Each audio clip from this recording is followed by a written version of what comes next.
Hey everybody, John Huber here, Maryland K-12. I'm going to talk a little bit about this election here in Worcester County District 5.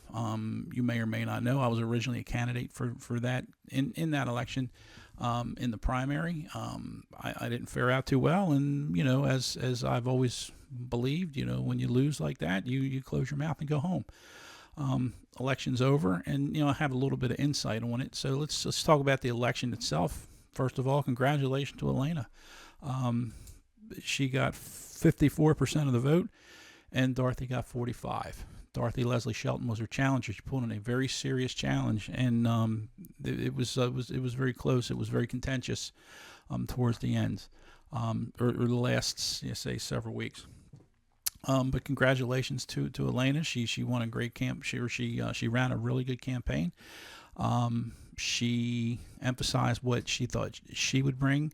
She talked about what some of the issues that Dorothy had brought some issues to the table, and Elena kind of pointed out that a lot of these issues are beyond our control, and it makes it difficult when we, as a candidate for board, try and convince people that there's something that can be done about certain things. I'll give you some more examples of that in a second. But anyway, Elena, she ran a good campaign. She had a lot of support from the teachers, a lot of support from community members, and did a really, really nice job. So congratulations to Elena. She ran a really good campaign. I thought Dorothy also ran a good campaign.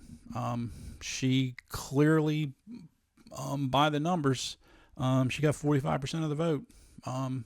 She clearly had a message that resonated with a lot of folks in Worcester County, District 5 in particular. And if you look at the other election that was sort of similar to this with Dr. Andes and Cheryl Middleton, some similar type of issues. I haven't been following that race that close because, I live in Ocean Pines. It's where I am.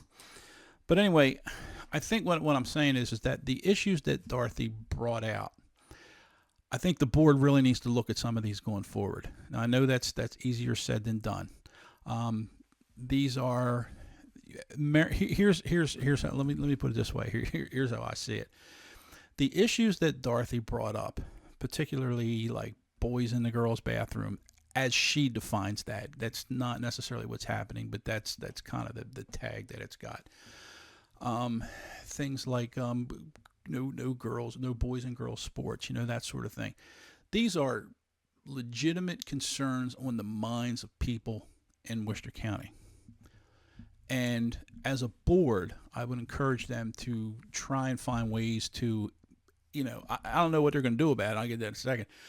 But at least to inform the public so the public understands what the board is up against. I understand because I've been inside of education. I know what the deal is, but not everybody does. So when you make a statement like no boys in the girls' bathroom, everyone wants to rally around that. Of course we don't want boys in the girls' bathroom. Nobody does. I don't, and I would hope that the majority of other people don't as well. But it's a lot more complicated than that.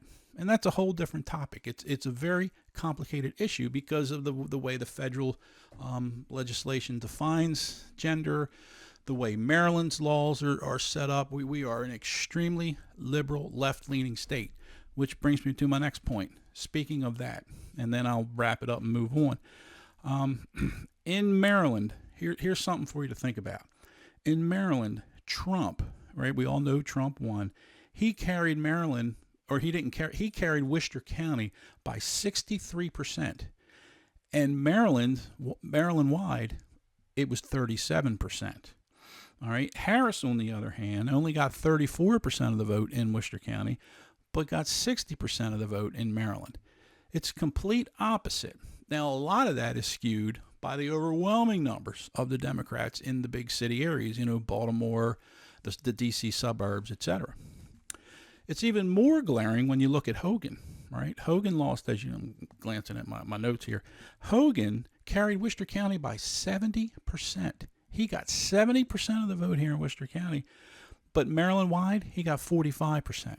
So, and then the opposite is true for also Brooks, who won by 52% in Maryland, but she only got 25% in Worcester County. So what does all that tell you? And it gets back to the school board thing. Worcester County is a very conservative state. They have a conservative mind, and they look at things through a conservative lens. The school board, by its nature, tends to be viewed as a more liberal, left-leaning entity. Whether it is or not, that's kind of how it's seen. The board tends to create that, I don't want to use the term bubble because I don't think that's fair, but they kind of have they've created that little bit of an isolated view, and I think that's where a lot of the tension is. So I'll have a little bit more to say that along the way. But for now, election's over. Congratulations, Elena. She did a terrific job. And congratulations, Dorothy, as well. Her supporters have legitimate concerns about that and the thing with the library books and all that. I'll have a little bit more to say about that. But I've intentionally kind of stayed on the sidelines because I lost and I went home. So congratulations to Elena. And congratulations to Dorothy as well. I think they both ran a great campaign. So anyway, I hope this helps. And I'll be out from time to time, speaking my mind. If you have any comments, questions, or you want to come on, I'd love to have you. Let's come on and talk. So anyway, thanks. Have a great day.